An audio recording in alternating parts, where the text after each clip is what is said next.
오늘은 나는 살아 숨쉬는 하나님의 성전이라는 주제를 가지고 은혜의 말씀을 나누도록 하겠습니다. 세상에는 정상적인 세상과 정상적인 지혜가 있습니다. 그리고 예수님이 이끄시는 세상과 지혜가 있습니다. 예수님이 누구신지 모르는 자들이 정상인입니다. 그러나 예수님을 따르는 자들은 비정상인입니다. 기존의 해답을 거절하는 사람이기 때문에 그렇습니다. 때로는 상식을 파괴하기도 합니다. 한마디로 그리스도인들은 정상으로 살 수 없습니다. 왜 그렇습니까? 하나님의 영이 우리와 함께 하시는데 정상으로 살 수 있다면 그것이 진정 가능한 일입니까? 로마서 8장 11절에 죽은 예수를 죽은 자 가운데서 살리신 이의 영이 너희 안에 거하시면 너희 죽을 몸도 살리시라고 말씀하였습니다. 이런 열광과 감격과 광신이라는 말은 헬라어 하나님이 우리 안에 계시다는 말에서 파생되어져 나온 것입니다. 그러므로 우리 삶의 열광과 광격스러운 어떤 그런 삶이 이루어진다면 로마서 8장 11절의 말씀대로 예수를 죽은 자 가운데 살리신 이의 영이 우리 안에 거함으로 말미암아 가능하다는 것을 우리에게 말씀해 주고 있습니다. 그래서 일단의 그리스도의 제자가 되면 더 이상 정상으로는 만족할 수가 없습니다. 그리스도인들은 다가오는 세계의 지혜의 일부가 되기 때문입니다. 하나님의 영을 약한 육체 가운데로 보내시어 육화시킨 것이 바로 십자가의 사건입니다. 마찬가지로 십자가의 길이는 성령이 우리 육체 가운데 들어오셔서 육체로 표현되어지는 참 영성이요 성전의 삶입니다. 오늘날 교회의 최대 문제가 뭐냐? 무기력한 정상 상태입니다. 그리스도인들은 세상을 정상적인 관점이 아닌 예수의 눈으로 보도록 부름을 받은 자들입니다. 우리에게 투영된 하나님의 모습이 지옥을 자극하기 때문에 사단은 가장 강력한 무기로 우리를 공격하고 있습니다. 생각으로, 마음으로, 배우는 것만으로 느끼고 생각하고 그냥 살아라. 그러면 됐지. 굳이 그것을 몸으로 표현하고자 그런 고생을 하니 아무도 이해 못하고 오해만 할 텐데 왜 쉬운 길을 놔두고 능력도 한경도 안 되는 네가 나서서 그 길을 가려고 하니 아마 그것은 하나님의 뜻이 아닐 거야. 좀 더 한번 생각해 볼려? 분명한 사단의 목소리입니다. 세상과 육신 뒤에는 더 악랄한 적들이 숨어 있습니다. 우리가 거의 입에 담지 않고 정할 준비조차 되어 있지 않은 적입니다. 우리는 지금 그런 세상에 살고 있습니다. 우리가 주변에서 목격하는 지진, 허리케인, 기름재난, 테러 등의 재난과 그리고 우리를 향하여 매몰찬 공격들과 관계있는 영적 전쟁이 치열하게 벌어지는 최전선에 우리는 지금 살고 있습니다. 이제 우리도 그 전쟁에 참전할 준비를 해야 합니다. 사람의 손길이 닿지 않아 안개만 피어오르는 것, 낯선 땅을 떠나 동방의 에덴을 창설하시고 아담을 거기에 두었습니다. 그러나 이미 이 평온한 낙원에 대영적 전쟁의 기운이 도사리고 있었습니다. 거기에 있는 아담과 하와를 기다리는 뱀, 즉 사탄이 존재하고 있었다는 말입니다. 이때부터 창세기 1장 28절의 말씀이 이루어져 가기 시작합니다. 생육하고 번성하고 땅에 충만하라. 땅을 정복하라. 모든 생물을 다스리라. 보시기에 심히 좋았더라. 이는 여섯째 날이니라. 창세기 3장 23절에 하나님이 에덴 동산에서 그를 내보내어 그의 그늘진 땅을 갈게 하시니라. 에덴 안에서도 사탄에게 당했는데 거기서 내보내면 어떤 일이 발생이 될까요? 도대체 하나님은 대책은 무엇인가? 왜 그런 일을 하도록 허락하시고 우리를 에덴 동산에서 내어버렸단 말인가? 그들과 맞붙어 싸울 용사, 전사를 하나님은 원하십니다. 그래서 창세기 장에 하나님이 천지와 만물을 다 이루었다. 이 만물이란 말이 바로 차바함, 군대란 말입니다. 하늘과 땅이 하나 되어 이 땅에 군사로서 우리를 대적하는 악한 영들과 영적 싸움을 하기를 원하시는 하나님의 마음이 그 속에 이미 담겨져 있는 것입니다. 그런 용사가 되기를 사모하며 순종하고자 하는 자는 베드로전서 5장 8절과 9절을 눈여겨보라고 주님이 말씀하십니다. 근신하라, 깨어라. 너희 대적 마귀가 우는 사자같이 두루다니며 삼킬 자를 찾나니 너희는 믿음을 굳게 하여 그를 대적하라. 이는 세상에 있는 너희 형제들도 동일한 고난을 당하는 줄 알미라. 베드로를 통하여 성령이 우리에게 무엇이라고 말씀하시고 있는가? 너는 영적 공격을 받고 있어. 사탄에게 저항하라. 전투 태세를 취하고 맞서 싸우라고 얘기하고 있습니다. 우리가 삶을 살면서 사탄을 무시하게 되면 사탄이 반드시 승리를 거둡니다. 사탄은 모든 것을 우리 탓으로, 환경 탓으로 돌리게 만들어버립니다. 그래서 서로가 헐뜯고 오해하며 의심하고 원망하게 하고 환경을 두려워하게 하여 질식하게 만들어버립니다. 마귀를 대적하라. 그리하면 너희를 피하리라. 야고보 4장 7절의 말씀입니다. 요한 1서 3장 8절에 하나님의 아들이 땅에 오신 것은 마귀의 일을 멸하라 하심이라고 우리에게 분명히 말씀하고 있습니다. 우리는 우리를 환영해 줄 약속의 땅을 찾으러 가는 것이 아닙니다. 우리들은 그 땅을 차지하기 위해, 정복하기 위해, 다스리기 위해 싸우러 가는 것입니다. 그때마다 하나님이 우리에게 말씀하십니다. 여호수 1장의 말씀입니다. 강하고 담대하라. 너는 내가 그들의 조상에게 맹세하여 그들에게 주리라는 땅을 이 백성이 차지하게 하리라. 오직 강하고 극히 담대하라. 내가 내게 명령한 것이 아니냐. 강하고 담대하라. 두려워하지 말며 놀라지 말며 내가 어디로 가든지 내 하나님 아버지가 너와 함께 하리라. 내가 모세와 함께 있었던 같이 너와 함께 있을 것임이라. 내가 너를 떠나지 아니하며 버리지 아니하니. 마태복음 28장 20절에 내가 세상 끝날까지 너희와 항상 함께 있으리라고 우리 주님이 말씀해 주셨습니다. 내가 결코 너희를 버리지 아니하며 너희를 떠나지 아니하리라고 히브리서 13장 5절에 말씀하고 있습니다. 예수님의 약속은 그저 우리 주변에 머물러서 괴로워하는 우리를 위로해 주겠다는 뜻이 아닙니다. 우리를 위해 우리 곁에서 온 힘을 다해 함께 싸우겠다고 하시는 것입니다. 우리가 그리스도와 함께 걸으면, 그의 품을 떠나지 않는다면 두려워할 것이 아무것도 없음을 주님은 우리에게 말씀해 주고 있습니다. 창세기 3장 15절에 여자의 후손은 내 머리를 상하게 할 것이라는 예언이 성취되는 동시에 악이 지배하는 세계 본거지에 용감무쌍하게 습격한 사건의 날이 바로 크리스마스입니다. 영적으로 말하면 그날 밤은 고요한 밤이 아니었습니다. 이른바 D-Day였습니다. 우리 능력으로는 도저히 이해할 수 없는 사건이나 하지만 이 개념이 크리스마스를 이해하는 열쇠입니다. 목자와 양이 있었습니다. 별무리와 동방박사가 있었습니다. 마곡간과 정치인들이 함께 혼합되어 있는 그 현장에 에덴에서는 사단이 아담과 하와를 찾아왔고 후에는 여자의 후손인 예수님이 그들을 파멸시키러 오신 것입니다. 이것이 엄청난 모험의 세계가 아니고 무엇이란 말입니까?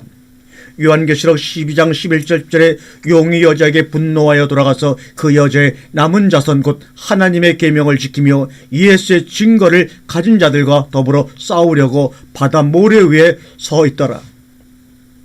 우리 형제들이 어린 양의 피와 자기들이 증거하는 말씀으로 그를 이겼나니 그들은 죽기까지 자기들의 생명을 아끼지 아니하였더라고 말씀하고 있습니다. 이 시대는 우리가 조용히 살겠다고 살아갈 수 있는 시대가 아닙니다.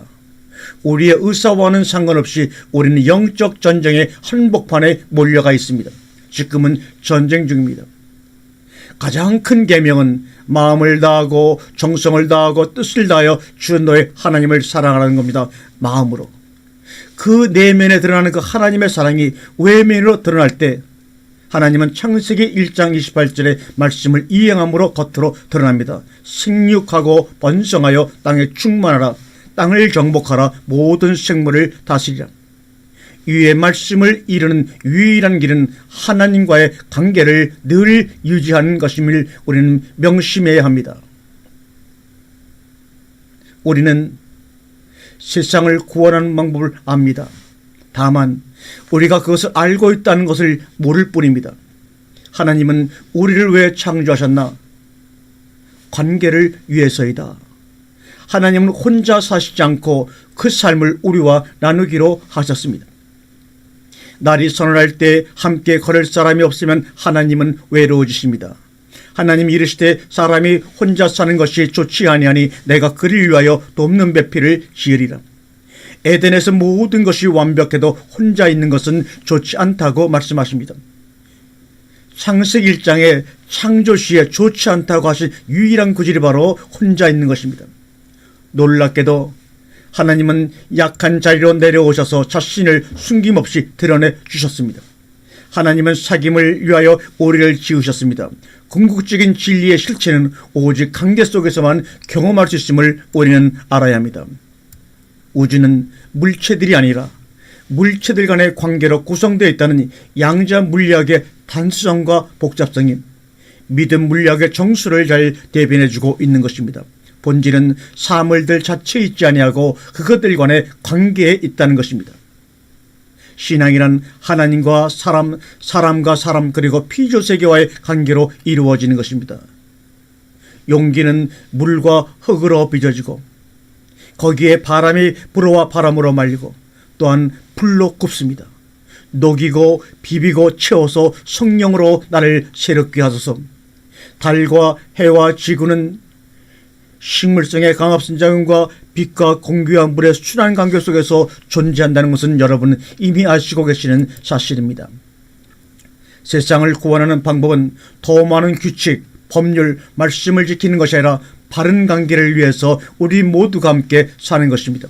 그런데 사람들은 서로 어울리는 기술을 빠른 속도로 잊어가고 있습니다. 그러니 세상의 근본 문제가 사람들의 단절된 삶임을 당연합니다. 그들은 하나님과 타인들과 피조세계로부터 점점 소외되어 가고 있습니다. 사람들은 서로 함께 사는 기술을 잊어가고 있습니다. 함께 어울려 밥 먹는 삶의 모습들을 보기가 너무나 힘들어지고 있습니다.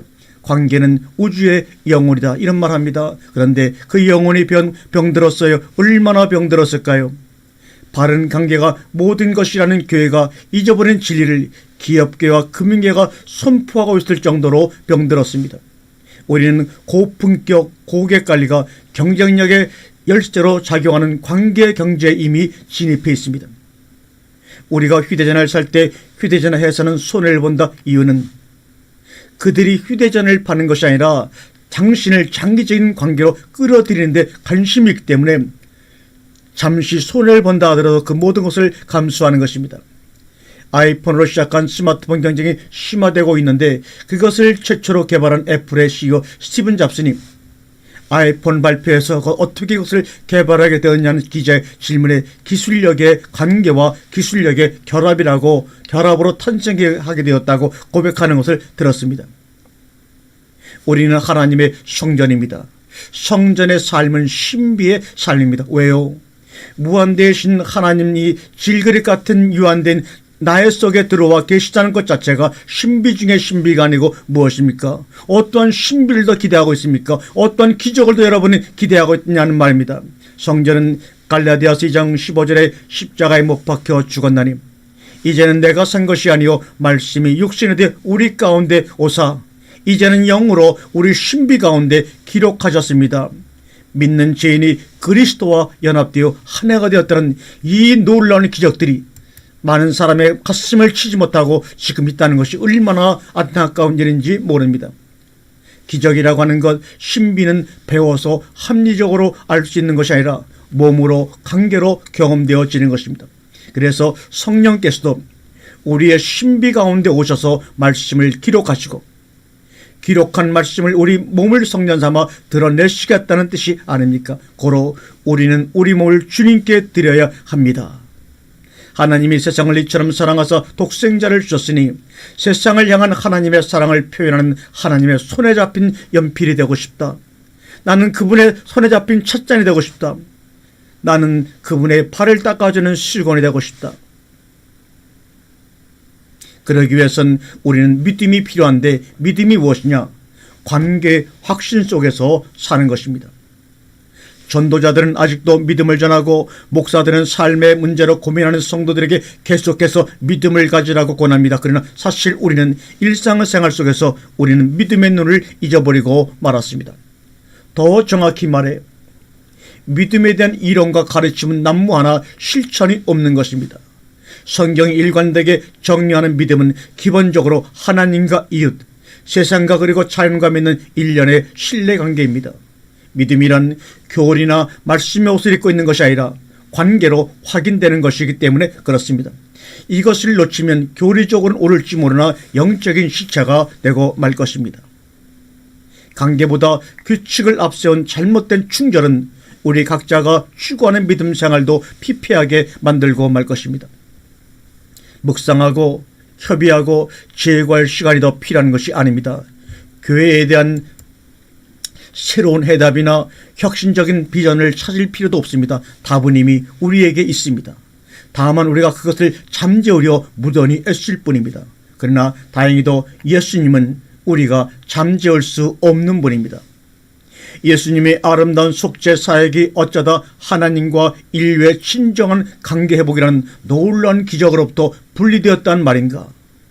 성도와 성도의 관계, 남편과 아내의 관계, 부모와 자식의 관계, 이 모든 것들이 가정에서 분리되고 있다는 말입니다.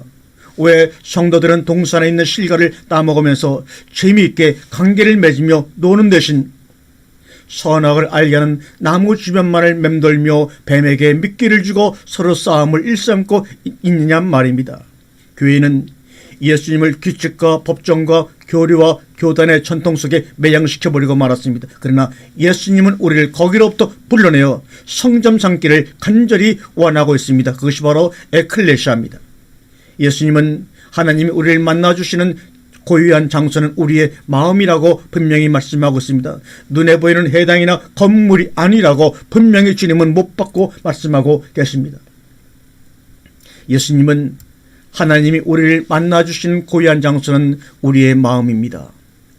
자녀들이 성도들이 필요한 것이 집일지 모르지만 진정 원하는 것은 친밀한 관계임을 오늘 이 시간 여러분을 마음속으로 명심하시기를 간절히 주의 이름으로 권면합니다. 나는 내가 옳다는 개인적인 만족을 위해 우리의 관계를 희생한 적이 얼마나 많이 있던가. 논쟁에서는 그를 이겼는지 모르지만 친구를 잃거나 마음에 상처를 입힌 적은 얼마나 많던가. 우리 그리스도인의 집단은 어떻습니까? 그리스도인들이 서로 관계를 지키기보다는 저마다 옳다고 하는 바람에 교회가 세상에 대하여 신뢰를 잃고 있지는 않은가? 우리는 내 입장이 옳고 내 판단이 옳고 바른 성경 해석도 내 방식이 옳다고 우기고 있습니다. 같은 신앙을 갖고 같은 하나님을 아버지로 구주로 고백하면서도 관계를 돈독히 하기보다는 내가 이겨야 즉성이 풀리는 그런 잘못된 본성을 가지고 있습니다. 이 시대의 교회의 문제점은 관계를 지키려고 하는 사람보다는 옳은 사람이 되겠다는 이가 너무나 많아서 문제가 되고 있는 것 아시지요? 주님은 우리에게 말씀하십니다. 옳은 사람이 되느니 보다는 관계를 지키는 주 안에서 형제자매가 되기를 원하시고 우리를 구속하신 것이 아니냐, 이 말을 제가 드리는 것입니다. 자식이나 가리키려고 정보나 주려고 교회나 세워서 구차한 인간들에게 영광이나 받으시려고 예수님 십자가에 돌아가셔서 우리를 구속했나? 절대 아닙니다. 알면서도 모른 체 하는 신앙생활을 하려고 하니 얼마나 여러분 고달픕니까? 망가진 하나님과의 관계, 그로 인해 더욱 황폐해진 인간들의 관계를 회복하시려 오신 것이 아닙니까? 그런데 관계를 회복하기는커녕 그놈의 지식, 그놈의 교리, 그놈의 교단 때문에 더욱더 갈라지기만 하고 있으니 오 통제라. 이 땅에 오직 예수님 외에 누가 선이 되고 누가 기준이 될 수 있단 말입니까? 옳음의 기준이 하나님은 사랑이시라는 그분과의 관계가 기준이 아니고 내가 기준이 되니 세상이 문제가 되는 것입니다. 왜 이런 일이 일어납니까? 대다수의 그리스도인들은 신념이라는 말과 믿음이라는 말을 혼돈합니다. 신념은 인정하는 것이고 믿음은 헌신하는 것입니다. 그리스도인이 된다는 것은 다른 신념의 체계를 수용하는 것이 아니라 그것은 성령의 능력으로 말미암아 그리스도의 형상으로 변화되는 경험입니다. 그러기에 헌신이 없는 인정은 무익합니다. 이 땅을 살아갈 때 중요한 것은 당신의 행복이 아니라 하나님의 선물인 당신의 인생을 아름답게 완성하는 것입니다. 예수님은 우리에게 인생의 열쇠를 주시지 않았습니다. 왜요? 예수님 자신이 우리 인생의 열쇠이시기를 바울은 말하기를 내게 사는 것이 그리스도니 이렇게 말합니다. 다른 것은 다 잊어버려도 이 세대 하나만은 잊지 마시기를 바랍니다. 하나님이 여기 계시다. 하나님이 여기 계심을 여러분 믿으시기를 간절히 축원합니다. 기독교 신앙의 중심은 말씀이 육신이 되어입니다. 로고스의 문자적 의미는 타인과의 관계 속에 있게 해주는 것입니다. 레마의 문자적 의미는 하나님과의 관계 속에 있게 해주는 것입니다. 나를 따르라가 의미하는 뜻하는 것은 예수님이 보여주신 것처럼 이것저것 알고 믿는 것이라기보다는 다분히 자신을 잃고 자기 십자가를 진 채 자아를 부인하고 남들을 끌어안으면서 예수님을 뒤쫓으라는 것입니다. 예수님을 따르라는 부름은 예수님과 아버지 사이에 존재하는 그것과 동일한 관계 속으로 들어오라는 주님의 초청입니다. 성부 하나님이 성자 예수님 안에 사셨듯이, 성자 예수님이 육신을 입고 하나님의 삶을 보여주셨듯이, 성령 하나님은 말씀을 갖고 우리의 마음 가운데 들어오시어 우리 몸을 성전 삼아 하나님의 삶을 이 땅에 드러내기를 소원하고 있습니다. 예수를 믿는 믿음은 살아있는 관계이지 지식이나 교리나 신념이 아닙니다. 성경의 진리는 당신이 휘두르는 소유가 아니라 당신이 삶 가운데 빚어내는 삶입니다. 기독교의 목적지는 본질상 무엇이 아니라 누구다. 믿음의 식구가 된다는 것은 성경에 계시된 예수 그리스도로 말미암아 하나님과 관계를 맺는 것을 뜻하는 것입니다. 조상들이 우리에게 전해준 신조, 고백, 교리 등은 믿음의 가구일 뿐이며 소품일 뿐입니다. 많은 혹자 가운데 성경을 줄줄줄줄 암송하고 규칙을 알고 법을 알고 지식을 압니다. 그러나 그들의 관계의 주인이신 분은 모르고 있습니다. 그들에게는 정보는 있으나 길과 진리와 생명 되신 분으로 인한 변화는 없습니다. 믿음의 참된 시험은 지식에 기초하지 않습니다. 믿음의 참된 시험은 계시와 관계의 시험입니다. 도덕법은 돌판에 쓰여졌습니다. 그러나 예수님은 그 돌을 불려 버리셨습니다.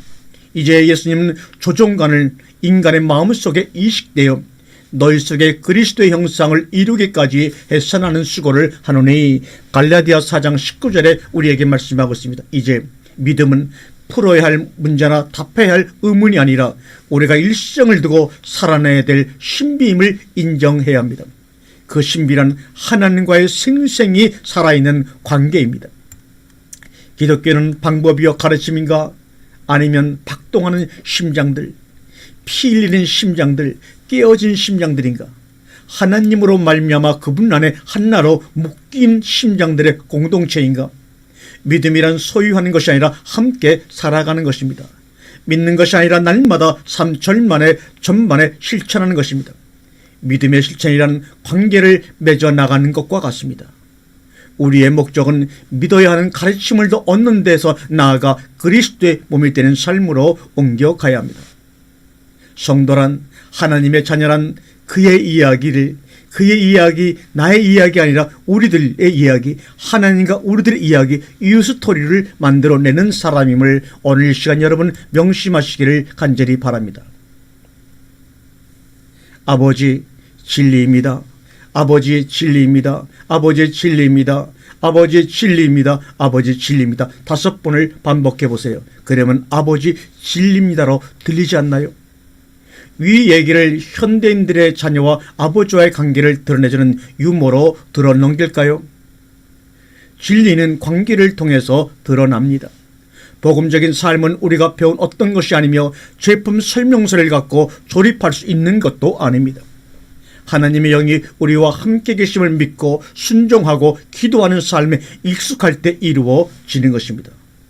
성 아우구스티누스는 어느 날 생각에 파묻혀 산책 중에 어느 꼬마가 손에 조개 껍질을 들고 바닷가로 뛰어가는 모습이 눈에 띄어서 그 아이는 조개 껍질에 바닷물을 담아 모래속에 파둬뒀던 구덩이에 물을 부었습니다. 꼬마야, 너 여기서 무엇을 하니? 저요, 이 바다를 이 구덩이 속에 넣을 거예요. 그에게 즉시 깨달음이었습니다.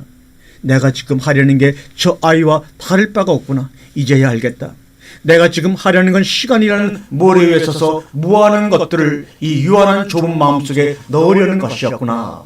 나는 깨우침을 가졌다고 말씀하고 있습니다. 무한대인 하나님이 유한한 우리 속에 들어온 건 넣는 자체가 바로 신비입니다. 집어 넣을 수가 없습니다. 들어오셔서 우리와 말씀하시는 것을 듣고 신뢰할 때 가능합니다. 바로 성전의 삶이 이루어진다는 말입니다.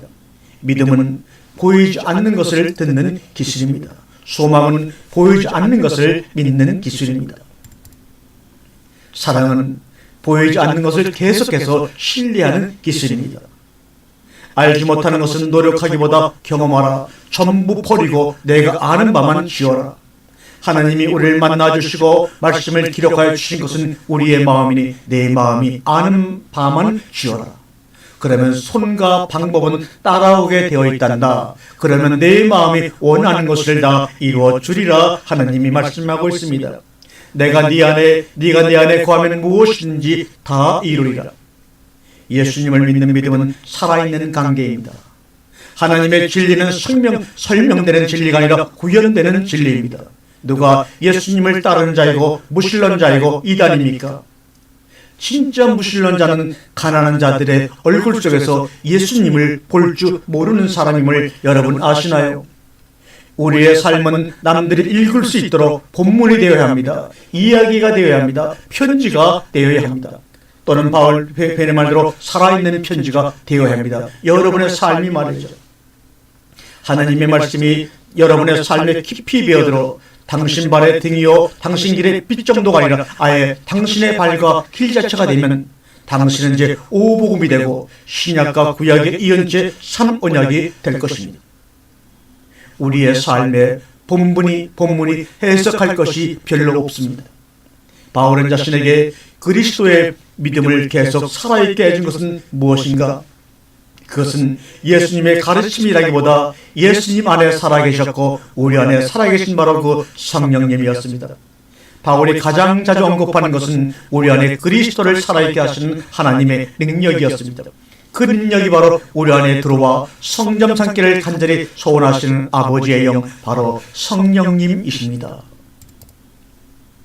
바울은 그 엄청난 고난과 죽음의 위협 앞에서도 굴하지 아니하고 그리스도의 믿음으로 계속 살아가겠다는 그 성령, 예수를 죽은 자 가운데서 살리신 이의 영이 지금 우리와 함께 계심을 믿으시기 바랍니다. 우리는 이미 예수님과 함께 못 박혀 죽었으므로 내 안에 운행하시는 성령님을 보지 못하면 산 자나 실은 우리는 모두 죽은 자입니다. 내 속에 나와 함께 운행하시는 성령님의 소리를 듣고 볼 때 비로소 우리는 부활의 삶을 살 수가 있는 것입니다. 성전의 삶이란 먼저 듣는 것입니다. 그리고 보는 것입니다. 믿음은 바라는 것들의 실상이요. 믿음이 뭡니까? 믿음은 들음에서 나며 그러므로 들음으로 말미암아 바라는 것들을 보는 것이 믿음이고 보지 못하는 것들의 증거니라고 말합니다. 이 말씀을 믿고 순종하고 그의 음성을 듣는 자라면 다 누구나 정상일 수가 있습니다. 그러나 너무나들 정상이야. 그 정상인 것이 문제가 되고 있다네. 너와 나의 삶은 세상 정치인들이 보기에 적어도 약간 비정상이어야 맞는 것이 아닌가. 그래야 세상이 바로 돌아가지 않겠습니까? 인간관계처럼 애치기 어려운 것도 없습니다. 다른 세상의 모든 것들은 어느 정도 애치기 가능한데, 그래서 10길 물속은 알아도 한 길 사람 속은 모른다는 속담이 그렇게 있는 모양입니다. 우물가의 사마리아 여인에서 저는 물을 주고받는 행위는 1년 동안 그와 친구가 되겠다는 계약을 하는 것과 같다고 합니다. 함께 식사했다면 이 식사의 언약은 평생 그와 친구가 될 것임을 말해주는 것입니다. 이것이 히브리 민족의 문화적, 종교적 관습이며 지금도 마찬가지라고 합니다. 우리에게 일어날 수 있는 가장 불행한 일은 무엇일까? 내 생명을 잃는 것이 아니라 예수님이 계신 곳에 내가 없는 것입니다. 우리는 우리가 쌓아온 것, 경험, 상처, 물질, 지식에 갇혀 지내고 맙니다. 고로 수시로 비우고 내려놓아야 합니다. 찬양은 영혼으로부터 일상의 삶의 먼지를 다 털어내는 하나님의 귀한 은혜입니다. 고로 찬양 중에 자신의 진동을 느껴야 합니다. 그 수준까지 열정적으로 마음을 향해 찬양을 해야 합니다. 우리 인체에는 100조개나 넘는 세포가 있는데 그 세포들이 하나도 빠짐없이 진동하며 하모니를 이루어야 건강할 수 있다고 합니다. 세포 가운데 노래하지 않는 것은 하나도 없습니다.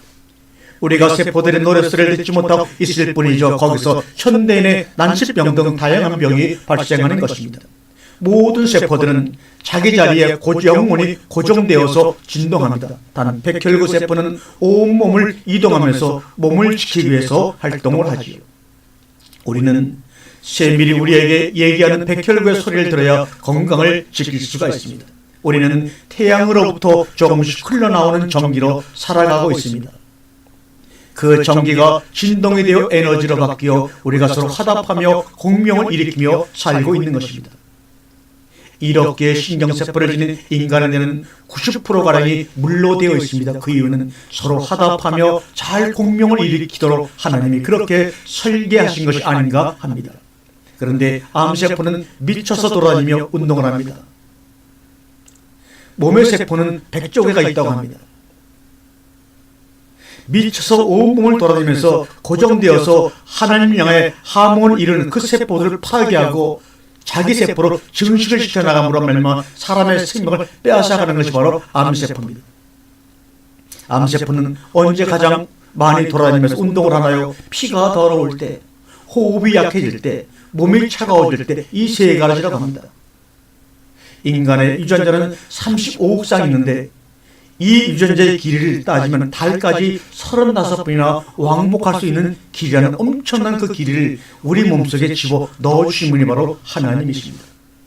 우리는 피로 서로 연결되어 있으며 그 피는 말하지 않아도 통하는 기억이 있습니다. 성도들은 그리스도 예수의 십자가의 은혜로 성경이라는 혈안적 기억으로 서로 연결되어 있는 것을 여러분 아시기 바랍니다. 성경을 배우고 설교를 듣는 것은 성령의 에너지를 들이쉬는 것입니다.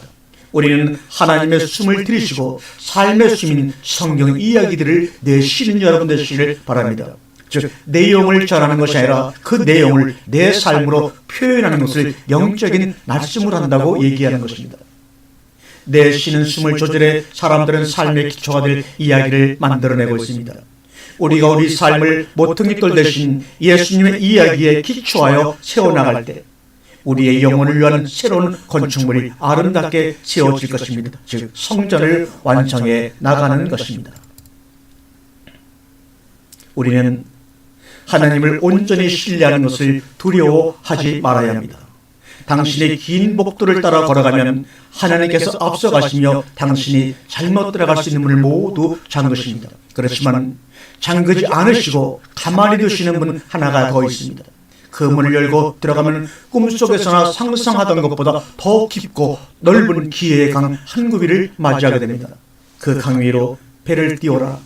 왜냐하면 그 강이 광활한 바다로 이어지기 때문입니다. 우리가 진정 그리스도 안에서 안전하다는 것을 알고 있다면 우리는 어디든 자유롭게 갈 수가 있고 알게 되는 어떤 사람과도 어울릴 수 있으며 이 모든 일을 두려움 없이 감당할 수가 있습니다. 우리가 설정하는 방향은 하나의 사명이 될 것입니다. 사람들 하여금 우리 안에 계신 그리스도께 더욱 친근히 다가설 수 있게끔 한 그의 말입니다.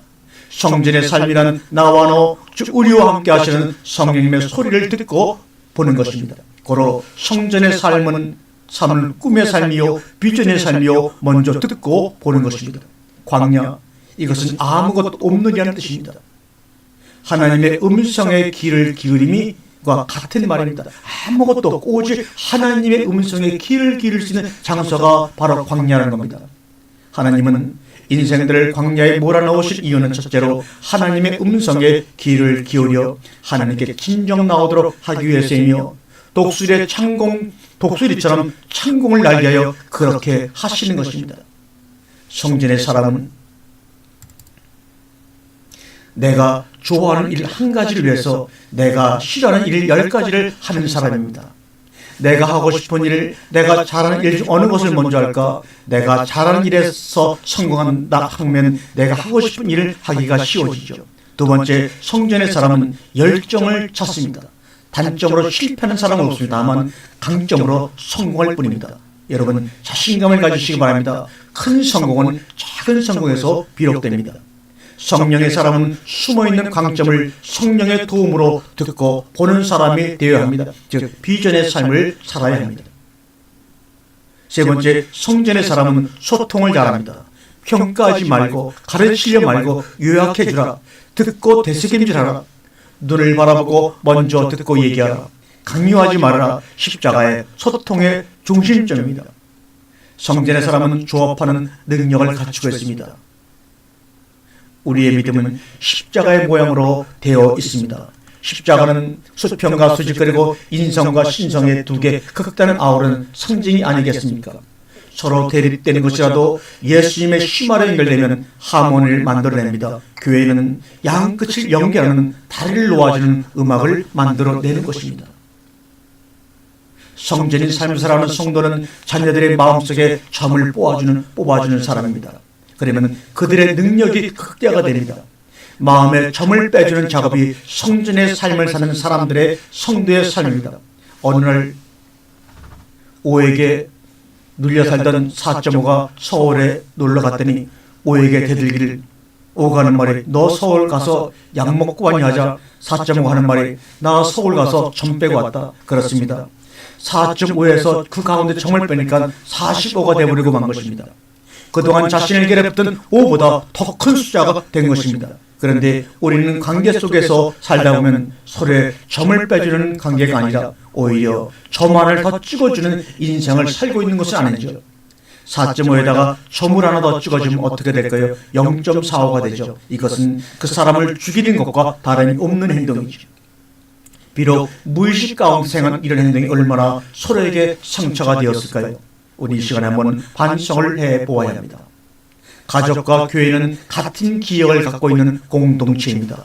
함께했던 기억이 삶을 풍성케 합니다. 기억, 추억을 만들기 위해 우리는 무엇을 하고 있습니까? 히브리 전통에는 물 한 잔은 1년 친구로 지내는 언약이요 식사는 평생 친구로 지내는 언약이라고 말합니다. 이것이 성경의 기본 바탕이 되는 전통이기도 합니다. 그래서 복음서에 보면 예수님은 그렇게 함께 식사 나누기를 좋아하셨던 것 같습니다. 세상 어느 종교의 경전에 식사하는 장면을 그렇게 많이 묘사한 경전은 성경밖에 아무리 찾아도 찾지를 못했습니다.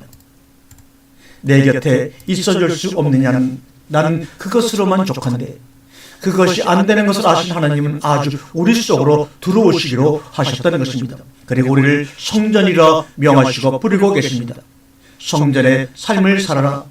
이 말씀은 평생을 나와 함께 하나 되어 살자고 하시는 아버지 하나님의 사랑의 음성이 아니고 무엇일까요? 사랑하는 성도 여러분, 우리의 몸은 하늘과 땅이 당신에게 맡겨놓으신 총체입니다. 우리의 몸은 하늘과 땅의 합작품이지 우리가 개인의 소유물로 맡아 함부로 할 것이 아닙니다. 한국의 3대 음식 비빔밥, 찌개, 김치입니다. 기독교를 대표할 음식은 바로 김치입니다. 음양, 상생, 화, 양극의 일치 그런 이 정신이 기독교 내에서 말살되고 있는 것입니다. 교인들하고는 말이 안 통한다고 합니다. 세상 사람들이 또 특별히 교인들하고는 말도 안 통하고 교인들조차들도 서로 교인끼리 말을 안 통한다고 합니다. 융통성이 너무나 없다고 합니다. 한번 이해를 들어볼까요? 돈도 별로 없고 저는 교육조차 받지 못한 흑인 여성이 부모에게 학대를 받고 거부당한 경험이 있는 아이들 12를 키워냈습니다. 후에 아이들이 건강하고 생활력 있는 성인으로 성장했을 때 한 신문이 그 사연을 발견해서 대서특필을 하게 되죠. 기자가 묻습니다. 왜 아이들을 기르게 되었는지, 가장 힘들 때는 언제인지 질문을 받을 때마다 그녀는 기자의 눈을 똑바로 쳐다보면서 얼굴 가득히 큰 웃음을 지으며 말하기를 새로운 세계가 오는 걸 봤기 때문이랍니다. 상상에 결여되어 있는 영성과 신앙은 내적인 인도함이 없고 한 치 앞도 볼 수 없습니다. 영성과 감성과 지성이 교차하는 지점에서 상상력이 피어나는 것입니다. 하나님이 당신의 꿈을 지지할 것이라고 기대하라. 그렇게 될 것입니다. 우리가 하나님의 형상을 따라 지음받아 갈 때 그 형상은 명사라기보다 바로 동사입니다. 우리는 하나님의 형상이 to be image of God이 되는 것이 아니라 오히려 하나님을 표현하고자 하는 to image God으로 지음받은 것입니다. 우리는 삶 속에서 하나님의 영광을 나타내고 있는가 아니면 세상은 우리의 빛을 그리워하고 있는가. 창조주기 되는 것은 바로 우리를 하나님의 형상으로 존재하게 합니다. 우리는 혁신가요? 우리는 발명가요? 우리는 창조적 천재여야 합니다. 하나님의 자녀들이여 하나님처럼 창조하라. 하나님의 자녀들이여 왕처럼 명령하라. 하나님의 자녀들이여 노예처럼 일하라. 우리 예수님은 자신을 창조적이면서 희생적으로 표현하신 예술가입니다. 예수님은 충분히 자신을 표현하시면서도 전적으로 자신을 부인하신 멋진 분이십니다. 자기 표현과 자기 희생은 함께 가는 것이지 분리되어 있지를 않습니다. 자신이 원하는 한 가지 일을 위하여 싫어하는 일을 10가지를 하시기 바랍니다. 창조주를 예배한다면서 창조성이라는 측면에서 번번이 실패한다면 얼마나 황당할까요? 이때 창조속에 하는 일이란 무엇일까요? 하나님이 이미 감당하시는 것을 발견하시고 이미 하나님이 창조해 놓은 것을 우리가 발견하여 세상에 드러내는 역할을 하는 것이 바로 창조 속에서 우리가 해야 될 일이라는 것을 오늘 시간 말씀을 드립니다.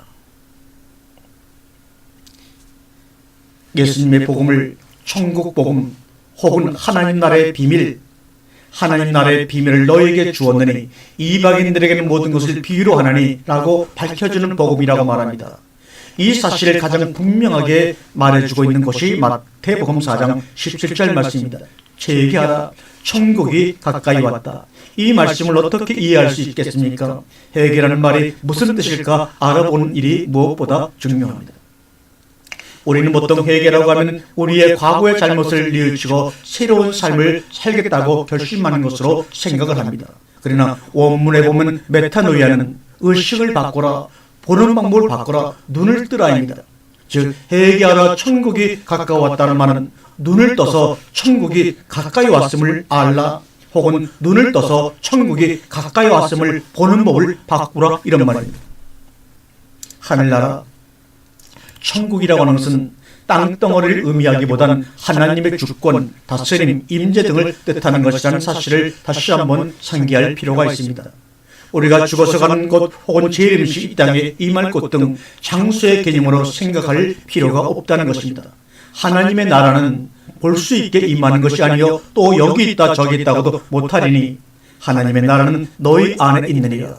더 깊은 의미에서 하나님의 나라는 우리 중에 우리 속에 이미 와 있는 것임을 말해주는 대목입니다. 영어로 God within입니다. 가까이 왔다 했습니다. 과거 많은 신학자들이나 성도들은 가까이 왔다고 했을 때 그것을 시간의 개념으로 생각했습니다. 그래서 예수님의 이 말을 두고 예수님은 천국에 임한 것으로 가르치신 것인가? 그의 생전에 곧 임박하는 것으로 가르치신 것인가? 혹은 이미 임했지만 아직 완성된 것은 아니라는 이중적인 뜻으로 가르치신 것인가? 이런 식으로 언제의 문제로 논란이 계속되고 있습니다. 그러나 저는 여기에서 하나님의 나라의 가까움을 시간의 개념보다는 거리와 공간 어디의 개념으로 보고 싶습니다. 영어로 번역하면 at hand라는 번역이 더욱더 실감이 납니다. 즉 손 가까이 있다고 하는 말입니다. 하나님의 나라는 시간적으로 어느 때쯤 올 것이냐 하는 문제라기보다는 공간적으로 바로 내 손에는 지금 거리에 있다는 뜻으로 이해하는 것이 맞죠. 결국 오늘의 본문의 말씀처럼 내 안에 있다는 말입니다. 더욱이 복음서에서 예수님은 우리를 보고 너희는 먼저 그의 나라와 그의 일을 구하라. 먼저라는 것을 보면 예수님을 따르기로 할 경우에 최우선 가자가 바로 하나님의 나라를 구하는 것이라고 볼 수밖에 없다는 것입니다. 그런데 앞서 설명한 것처럼 하나님의 나라가 우리 안에 있다고 하셨으니 우리는 당연히 우리 안을 들여다보고 거기에 있는 하나님의 나라를 찾아야 할 것입니다. 이것이 사도 바울이 말씀하신 이 비밀은 여러분 안에 계신 그리스도요 곧 영광의 소망이다라고 골로새서 1장 27절에 말했을 때 우리 안에 계신 그리스도이기도 한다는 말씀입니다. 우리가 다음 시간에는 우리는 살아계신 하나님의 성전이라는 제목의 9번째 시간을 함께 나누도록 하겠습니다. 감사합니다.